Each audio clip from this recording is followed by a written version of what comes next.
Alright, moving on to Multicolored, Colorless, and Lands. This is the final video. We're on the home stretch, starting with Growing Dread. 2 mana, blue-green, enchantment with flash, enters, manifest dread. Whenever you turn a permanent face up, gets a 1/1 counter. This is just like permanents, cardboard, game pieces. It works with like Transmogrify, works with Eerie. Maybe you have a bunch of manifest cards in your deck. Probably not anything, but worth being reminded that it exists and it can do stuff. So it can also be blinked, I guess.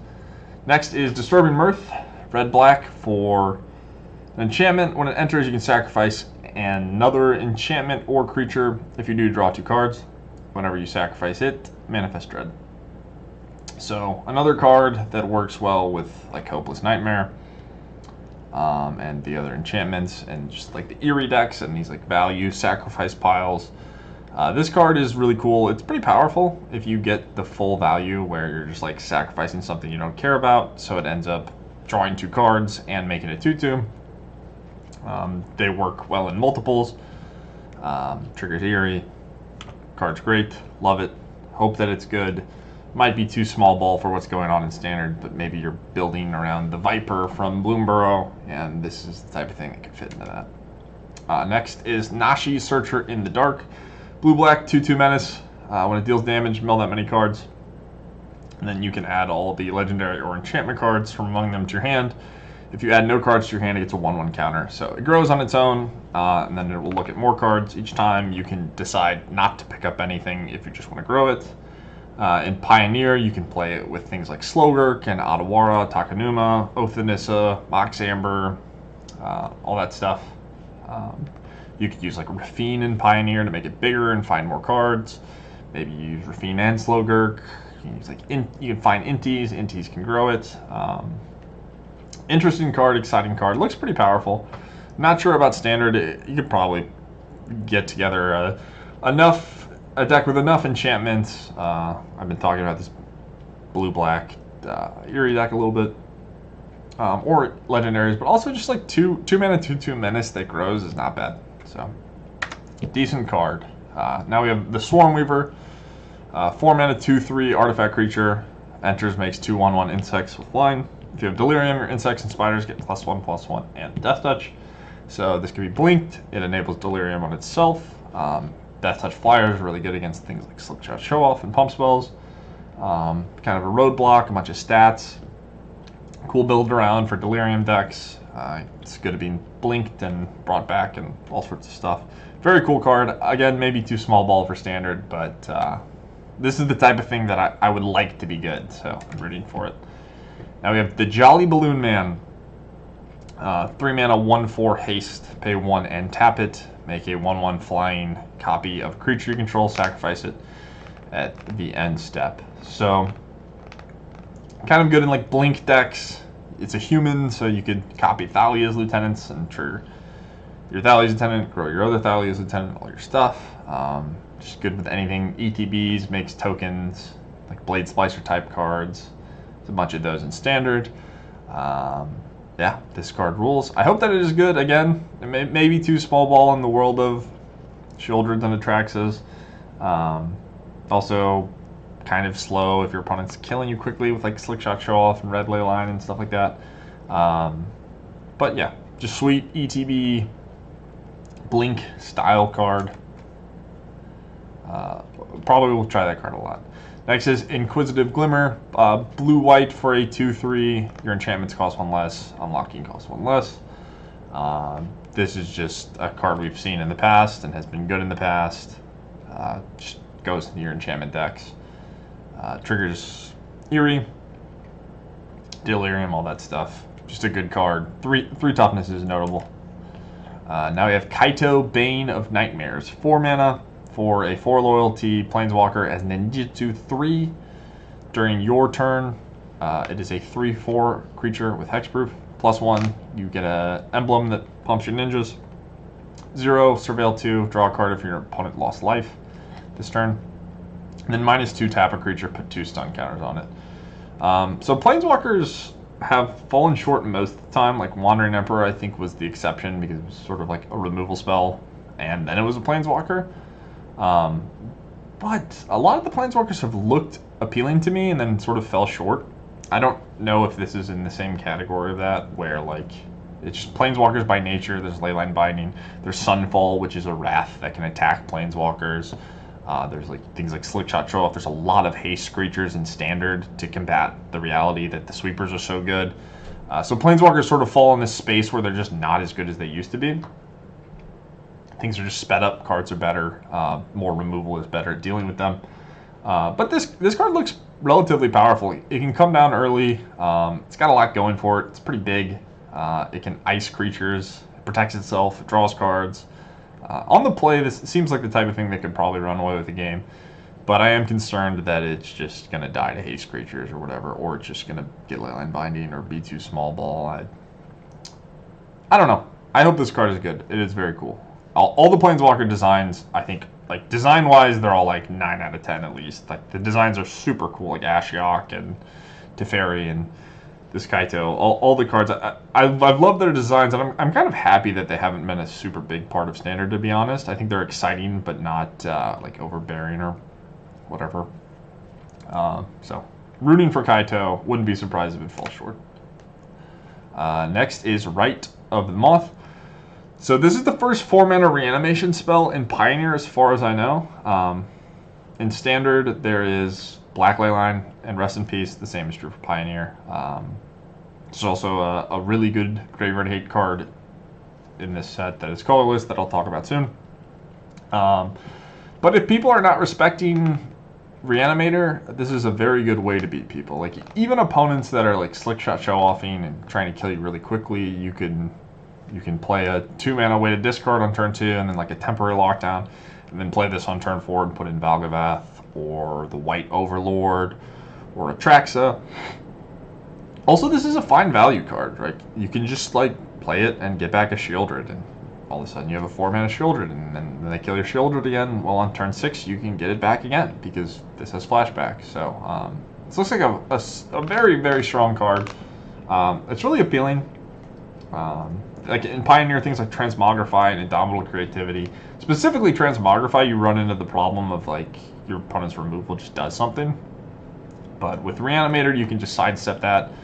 You have to get the card into the graveyard first, which is a problem in its own right. But this is powerful. If people don't have Graveyard Hate, I think it's something worth remembering exists. And maybe this is better than playing Greasefang decks. I don't really know. Like Greasefang is a turn faster, sort of. But your Greasefangs can just die to Fire Impulse and go for the throat or whatever. So, powerful card. I expect people to play this. This is probably... I don't really care about Best of One. It's not my thing.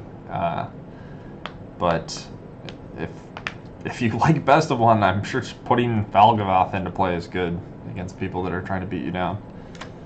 Next is Undead Sprinter. Red-black for a 2/2 zombie with Trample and Haste. Already off to a great start. You may cast it from your graveyard if a non-zombie died this turn.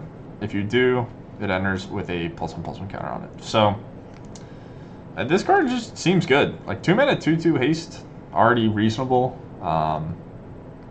If you kill, yeah. So it works if your opponent's creatures die as well. So you can just like Fatal Push your opponent's thing and then get it back. You know, you can put it in your zombie deck. You can use it to trigger your prized amalgams. Maybe in a sacrifice deck, you discard it to like Fable the Mirrorbreaker or whatever, sack your Golden Familiar, get it back. It's a 3/3. This card seems very good. Again, point I made about Kaito, there's just a lot of haste creatures compared to how there used to be. This is another one of them. Seems like a good card. Now we have Fear of Infinity. Blue-black 3-drop, 2/2 flying haste, can't block. Eerie, you can pick it up from your graveyard, so and put it in your hand. So if you have Insidious Roots and this in your graveyard, you can play Insidious Roots, and then this will immediately trigger. Go back to your hand, that'll trigger your Insidious Roots. You can get a 1/1. If you have 2 of these going, you can like discard one and then play one and pick up the other one. It just has lifelink, so it's kind of annoying. I don't know if this card actually matters. Like, there's Enigmatic Incarnation, Eerie, and all these reasons, and there's like graveyard decks. There's a lot of reasons that this could matter. It's probably a bit too cute for constructed, but sweet card, sweet art. Definitely one I'm rooting for. Now, Sawblade, Skin Ripper, 3 mana, 3/2 menace. Decent stat line. For 2 mana, you can sacrifice another creature or enchantment, put a 1/1 counter on it, and then during your end step, if you sacrifice 1 or more permanents, you deal damage equal to the amount of permanents you sacrificed to any target. So, this card seems fine. Like, it's a payoff for being a sacrifice deck. It's hard to sacrifice a lot of things at once in Standard, maybe, but there are ways to sacrifice things for 0 mana. So maybe that's where this ends up being relevant, and you can just sort of attack for a bunch of damage, and then finish your opponent off by sacrificing your board. So that is Sawblade, Skin Ripper. Now we have Marina Vendrel, I think is how you say it. So Wooburg for a 3/5, enters, look at 7 cards, add all enchantments to your hand, and then you can tap it to lock or unlock doors. That probably matters more for like limited, but in constructed, this is something you can get with Enigmatic Incarnation, just as like a value 5-drop. Most of the games you probably want to get like Elesh Norn or something that keeps you from dying. So I don't know how much this really matters, but it's nice. You can play it off fires. You can Yorion to blink it. I kind of doubt that it is better than the white 5-drop, the 2/5 that picks up an enchantment, because that thing has Eerie and makes 3/1 flyers. So it's similar to this, where it's like a value thing, where if you sack your fires, you get the white creature and then pick up the fires, but then you can play the fires again, make a 3/1, eventually you Yorion all your enchantments, the Eerie triggers a million times, and you can get like 15 power flyers. So both are worth considering and worth trying. Like, if you're getting ready for the RC, I would certainly try this card, but I'm not sure if it's actually necessary. Next is Zamone, All Questioning. 3 mana, 1/1 at the beginning of your end step. If you played a land and you control a prime number of lands, make a 0/0 with X counters equal to the amount of lands you control. So on turn, or when you have 2 lands, when you have 3 lands, 5 lands, 7 lands, 11 lands, you get to make a giant token. Which is appealing, but also this thing just dies. It's not an ETB. It has the upside of being able to happen every turn. So you can chump block, you can sacrifice, whatever can happen to your token. Most of the time your opponent's just going to kill this 1/1, and it's, you know, that's going to be it. Cool card, probably not very good, but worth considering. It scales very well if you're ramping. Like, once you start making a 5/5 or a 7/7, that's when I think the sweet spot is. So maybe it ends up being the type of card that, as long as you pick your moments and make sure your opponent's tapped out, you can get some value for a very low cost. And then this thing still has to get answered, obviously, because even if your opponent deals with your 5/5, eventually they'll make a 7/7. Now we have Wildfire, Wickerfolk, 2 mana, 3/2 haste, Delirium, +1/+1 and trample. This is just another good haster, another good beatdown card. Works with Teething Wormlet, enables Delirium on its own. You can play it with like Burning Tree Emissary in Pioneer. Very good card. I think this is the first 3/2 haste ever, maybe? I'm not sure.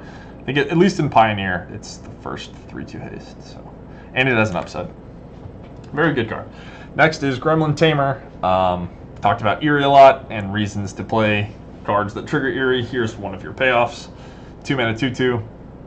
Make a 1/1 when you trigger Eerie. So this is like Young Pyromancer, 3rd Path Iconoclast, Hero of Precinct 1 type thing. Just makes bodies. You know, rough, rough potentially against like Pyroclasm, Temporary Lockdown, Sunfall type stuff, but maybe this is something that's like a sideboard plan or good against aggro or whatever. It just gives you game pieces on the board to block with and attack with. Now we have Oblivious Bookworm, 2 mana, 2/3, Human Wizard, beginning your end step, loot. If you had a face down card come into play, you don't have to discard the card, so you can just draw. So great stat line for a looter, 2 mana, 2/3. This card's really pushed, and for good reason. It's in blue-green, which it's very difficult to justify playing the color combination of blue-green and Magic. I think part of why you see like blue-green cards end up being busted is because they get pushed more, because blue-green is just like the no removal color. You just have big stuff and counter bounce spells. But this card's sweet. You can get it back with Tyvar. Maybe it fits into certain Insidious Roots decks. Graveyard Enabler works well with the morph stuff. Just an incredibly good rate for a 2-drop, but an unfortunate color combination. Next, I think there's one room. We have Roaring Furnace and Steaming Sauna. Not much to say about this card. It's just good. This is what control decks do, right? It's 1-for-1s and card draw, and this is a 2-for-1 in the sense that it's 2 cards, but it's a 1-for-1 and card draw. Triggers Eerie. Just seems like a very strong card. Sorcery speed removal sucks. Maybe you don't play a lot of these, but having like 1 or 2 of these in your blue-red control deck makes perfect sense to me. I could see blue-red just not being good enough, but this card seems worth considering for sure. All right, now we have Ghost Vacuum. So this was the card I was talking about earlier. I think this is the first time we've had a 1-mana graveyard hate piece that is like, that continues to happen over and over again, but it also targets a card. So like Shrabbling Claws and Relic of Progenitus, if I'm on the draw and my opponent has a fetch land, and then they Goro's Vengeance me, I can't stop them. The same is true for things like Dredge. You can play like Soul Guide Lantern, Tormod's Crypt stuff, but then your graveyard hate piece goes away because you had to use it. So if they do another graveyard related thing, you won't have your graveyard hate piece. This can just snipe the Goro's target. This can snipe whatever the Dredge card. This just gets the thing you care about. Also, this card is just a win condition, which is kind of insane to think about, where you have such an efficient graveyard hate piece card that also can just win you the game. Like, eventually, you can just make whatever thing they wanted to Goros. You can make like a Griselbrand or an Atraxa, even though it'll just be a 1/1. In Standard, you can just make maybe a Deep Cavern Bat and a Shieldred, or an Atraxa and a Preacher of the Schism and a Glissa and just whatever stuff, a Beza. It's just so cheap for a card that has a relevant effect, and then it's also kind of a win condition. So this card seems very, very strong to me. Now I have Dissecting Tools. This is kind of like a Batterskull 5-mana equipment. When it enters Manifest Dread, and then attach Dissecting Tools to the creature you manifested, it gets +2/+2 Death Touch and Lifelink, and then you can re-equip by sacrificing a creature. So this is a 0-mana sacrifice outlet. So if you care about that, going over plenty of sacrifice cards. So it's useful for that. Also, if you're playing like Thran, Spider, Artifact, Power Stone stuff, this is a good card to curve into. You can use your extra Power Stones to cast it, and then you can re-equip it to whatever your big golems and give them lifelink. This card just seems good. Does a lot of stuff that you want to do in Magic. So next we have Rare Lands. These lands seem pretty good. First one, these are all allied colors. There's only 5 in this set. You have Hushwood Verge, which makes it green, and if you have a Plains or Forest, it makes a white. So if you are playing like Skyclave Apparition, play your Elvish Mystic on turn 1, then play a Plains, you can play your Skyclave Apparition. So dual land comes into play untapped on turn 1 is a big deal. Somewhat restrictive. Like, you want to play this in decks with green 1-drops. It's just true for all of them, but I'll go over more of them. So this is good for just like maybe Collected Company, Skyclave Apparition, or Angels, things like that.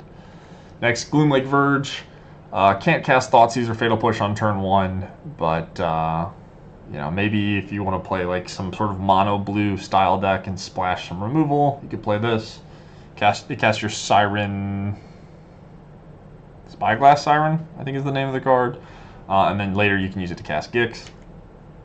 Thornspire Verge, play your red 1-drops, and then cast your Questing Druid later, or whatever.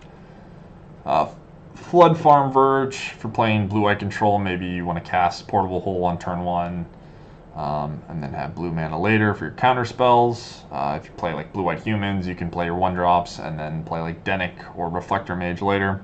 So And finally, Blaze My Verge. This is maybe the best one. In Pioneer, you can play Thoughtseize and Fatal Push, and then later play your Bone Crusher Giants and Fable the Mirror Breakers.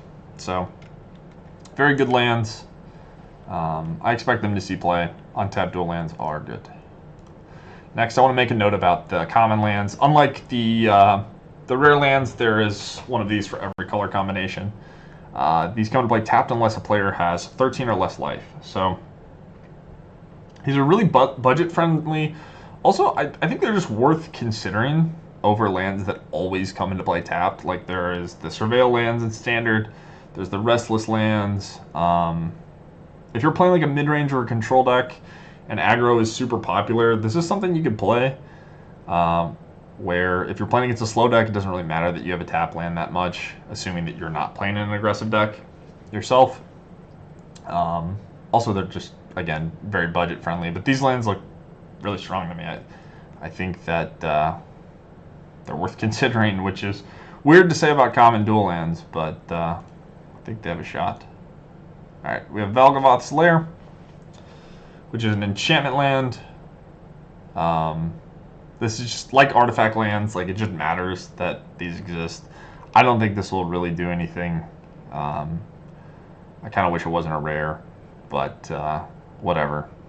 It's there. Alright, that is it. We are done. We got through the Duskmourn set review.